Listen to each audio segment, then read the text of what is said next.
Are we Sorry, I'm dying over here. Okay. Are we ready now? Maybe.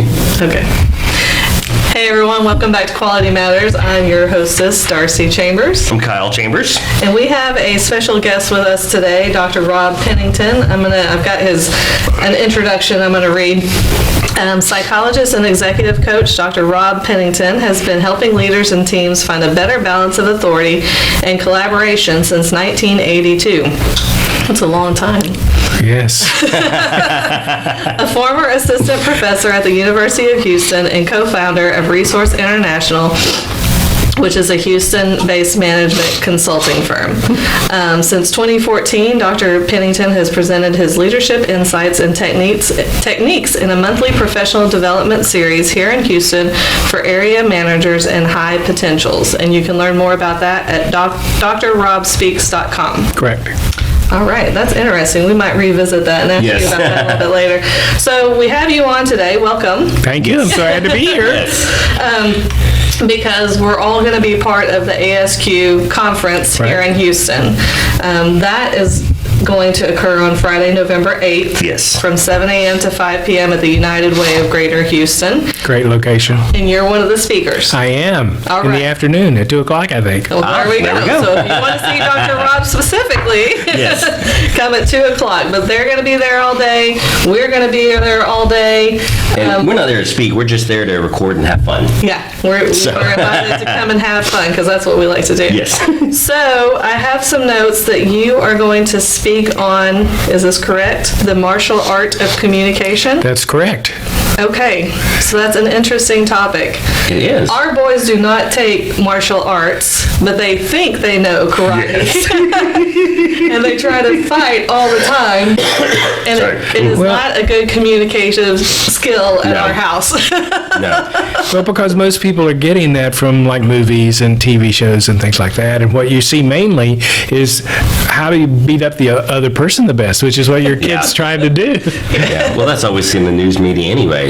But the real martial arts is not about that. It's about how to keep the peace, how to do the least harm. Okay. And so it's about how to use the other person's force in a way. Because it's like if you're riding a horse, it's easier to ride it in the direction it's going. So one of the first things in martial arts you learn how to do is to, instead of, if a person's coming at you, you want to move them in the direction they're going. And you start to have influence that way, as opposed to trying to stop them. So if a person has an idea that they think they're right about, which we think we're right about all our ideas, and you think they're wrong, then it's very easy to get into this my way, your way kind of conflict. But from a martial art point of view, the first thing you want to do is take them down the road they're already going by simply asking more questions. Tell me more. Why do you think that?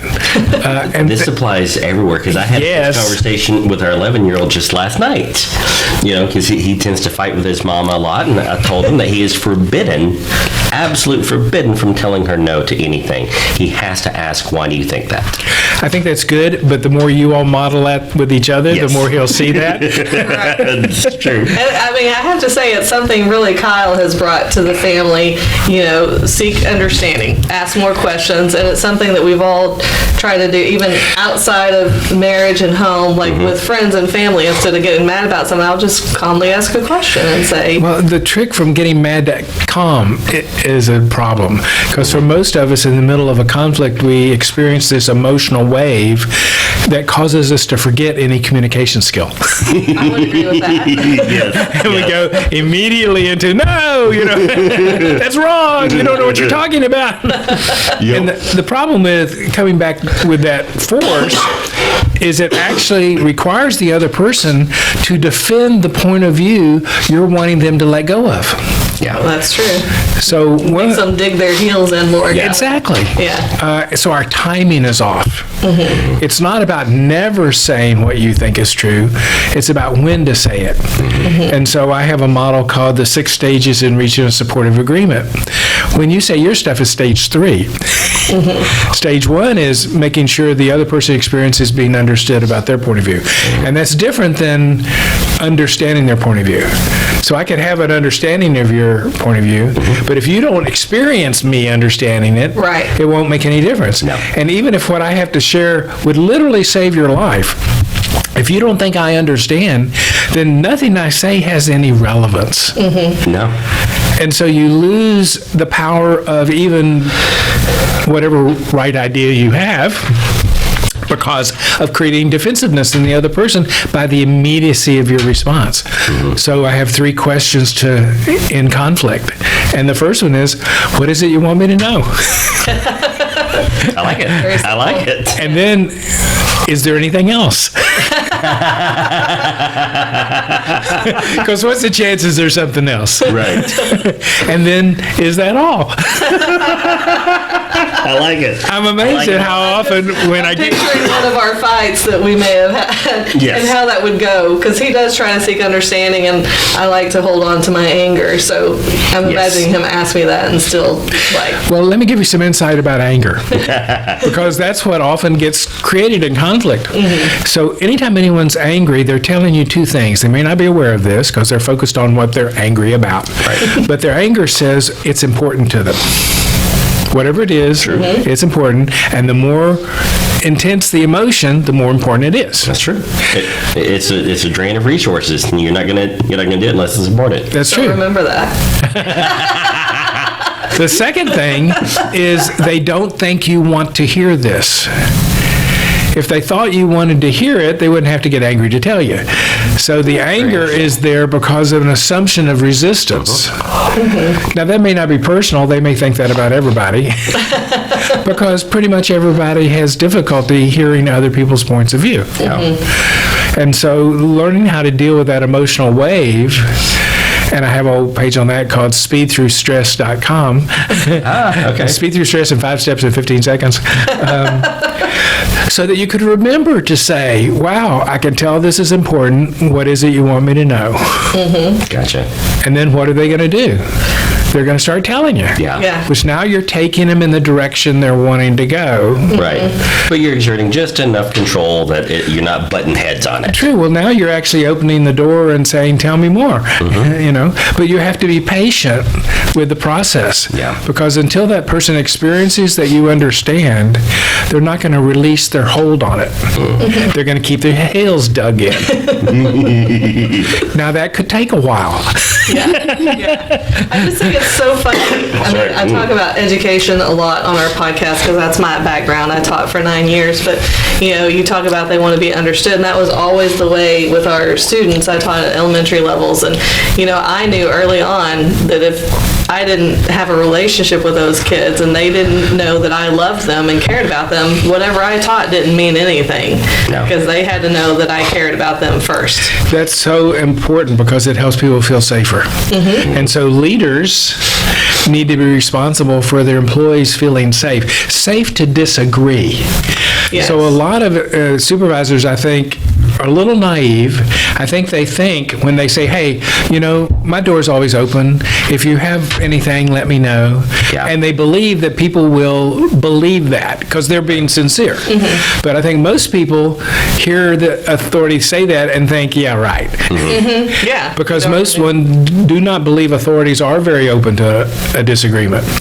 So the more an authority can just practice what we're talking about in the middle of a disagreement, rather than discounting it or, we've dealt with this for years, you don't know what you're talking about. Tell me more. Why do you think that?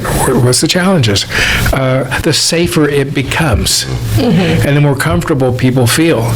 And people spend most of their time at work. Yeah.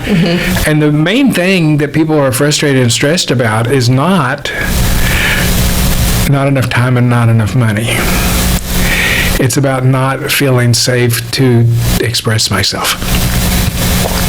I mean, how many times have we had an argument with someone who's like not in the room? Practice the conversation. Yeah.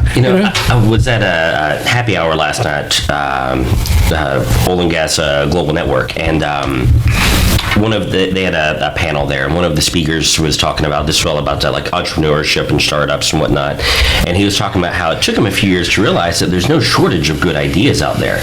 There's tons of good ideas out there. The problem is people are terrible at communicating them. As it's not even developing the plan, it's not even developing technology. They all, I think there's like 8 of them there. They all universally agree that everyone has the technology down pat, but it's being able to communicate what they want to do to someone and why it's a fit. And I just see so much of this going that same direction. Maybe not so much in. So that sounds like sales. Well, Like partly, kind of, yeah. But even if you go back to quality and the whole idea of following a process or implementing a new process, anytime there's a change, people have some resistance to it. Oh, yeah. There's some fear about, am I going to be able to do it right? How's this change impact things? So communication, allowing people the opportunity to do something new is helpful. There's a book called The 30 Management Principles of the U.S. Marines, and one of them is decide and invite dissent. So let's say I'm implementing a new quality process. Typically, it's just, here it is. Now we're going to do it. Right. I think following that principle, it would be, okay, here, what we're going to do. What are the problems? What are the challenges? What are the risks we're going to face? Because that opens the door for people to express their resistances, their disagreements, etc. And here's an interesting insight about human beings, being a psychologist. People will tolerate a disagreement when they experience being understood. Like your kids. They won't tolerate not being understood or cared for. That'll fester. And so leaders are really responsible for creating the environment, just as parents are at home.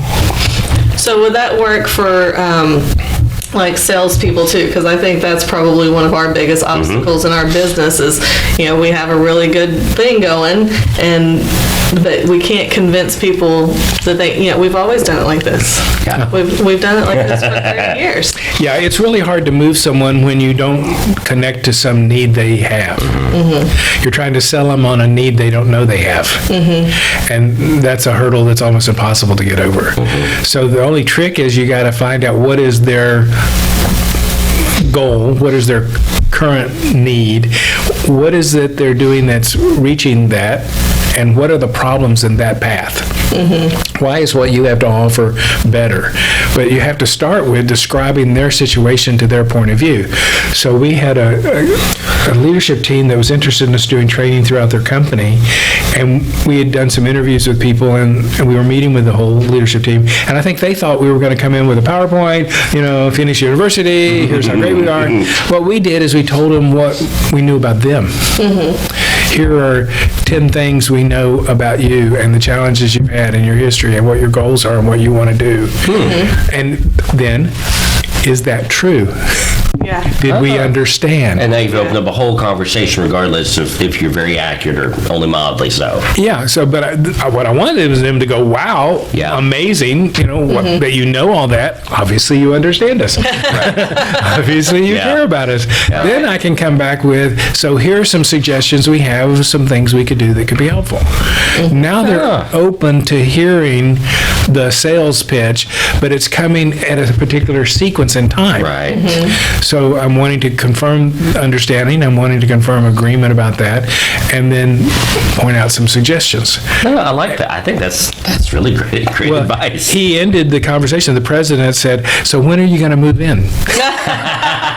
That's also an obstacle we have because, we want to help you with your quality program, but we don't want to do it for you because then it's our quality program, not yours. Right. And that's what they want. Kyle, when can you just come do this for us? Well, in a way, that's a nice offer. That means you need to have other resources in your bucket who could go do that if you don't want to. And you get a piece of that. But it also could add a training component to what you offer, a coaching component to what you offer, aside from whatever the product is. Every business is either a product or a service. And sometimes I think we get stuck being one or the other when there's really opportunities to do both in many ways. Yeah. I agree. Now, this is all very good. One thing, just because I'm an auditor, so that's what I spend a fair amount of my time doing. And we talk all the time about how there's good auditors, bad auditors. And unfortunately, it seems these days the scales are tilted more towards the bad auditor side. And you talk about the martial arts analogy. I love that for auditing, because so many times auditors come in and they have this idea of what they're looking for, which we have to have an idea of what we're looking for. You're an expert. Yeah, we know what we want you to have. Right. And when folks show us something quite different from what we're expecting, an inexperienced or stubborn auditor will just try to bash out off. Yeah, why that's wrong. You shouldn't do that. Rather than just asking more questions. Tell me more about that. Yeah. Why do you do it that way? Yeah, how'd that start? Yeah. And asking those questions, oh my gosh, you get so much amazing information. Sometimes information they weren't even aware of. Yeah. That may be key stuff. Yeah, you can have so much more of an effective audit that way. It could be that this all was started by a person who's no longer there. Yeah. And we're just continuing to do it because, Yeah. And what is the story about a mother who was cooking a meatloaf and she cut off the ends and her daughter asked her why she did that, and she said, I don't know, my mother always did that. So they called the mother and said, well, you cut off the ends of your meatloaf? And she said, yeah, I don't know why either, my mother. So they called the grandmother and said, why do you cut off the ends of your meatloaf? She says, my pan's only this big. And if you don't ask these questions, you just don't know. And it creates so much more of a colorful experience when you're talking to these folks. Oh, yeah. I mean, it's so much more enjoyable to do an audit that way. People want to be listened to. Yes. People want their ideas valued. It doesn't mean you have to agree with them, but it does mean you need to give it time. And so this idea of managing the stress is really key, because you're saying calm. When I'm calm, I can do this. And that's a skill that's learnable. Yeah. So those 5 steps on speedthroughstress.com is breathe, relax, reassure yourself. Think positive, look for some humor. All right, those are some good tips. And you practice those throughout the day when nothing's going on. Then in the moment of a conflict, you got something to do. It's so funny because these are conversations we're having with our kids right now. But we're close to wrapping up. Tell us a little bit about this professional development series you have every month. Well, I received the highest training evaluations from ExxonMobil every year for 34 years. Doing successful work relationships was a 5-day course. Okay. I had a successfully managing the stress of change was a 5-day course. So I had 10 days worth of stuff. Wow. So this professional development series is that plus a lot more on decision making, team development, et cetera. And we began it for Vistage, which is a support group for CEOs and their high potentials. Okay. And it began as a quarterly program, and now we're in the 3rd year. So we've actually got 3 quarterly programs going. Oh, wow. Each with 4 different topics. So we actually end up with about 1 a month. Okay. Fascinating. And we're going to be starting. Anybody can come to these. It's not specific for Exxon anymore. No. Okay. This is open to the public, and organizations tend to identify their top managers, because a lot of industry, scientific, engineering types don't get the training in being a manager or leader. Very true. So pdspr.info is where to go to get more information about that, and to have a group come, because that's what we really like, is for a company to send a group of people that they can then, in the intervening months, be practicing with each other. Okay. Gotcha. All right. So thanks for coming on. That's some good information. It's been wonderful. Good info. And Very good info. remember, if you want to hear more from Dr. Rob Pennington, he's going to be at the ASQ conference along with many other speakers. It's on Friday, November 8th at the United Way from 7 a.m. to 5 p.m. We'll be there. Come find us. A great day will be had by all. I'm sure. Thank you very much. Thanks for your time. All right. That's awesome. This is where I hate that we only have 20 minutes to do it. That was fun. Well, you ought to do more than one at a time. We've considered doing that, and actually, would you want to do one on the fly and talk about something else? And then we'll just publish it, in a month or 6 weeks later. I'm cool. What do you want to talk about this time?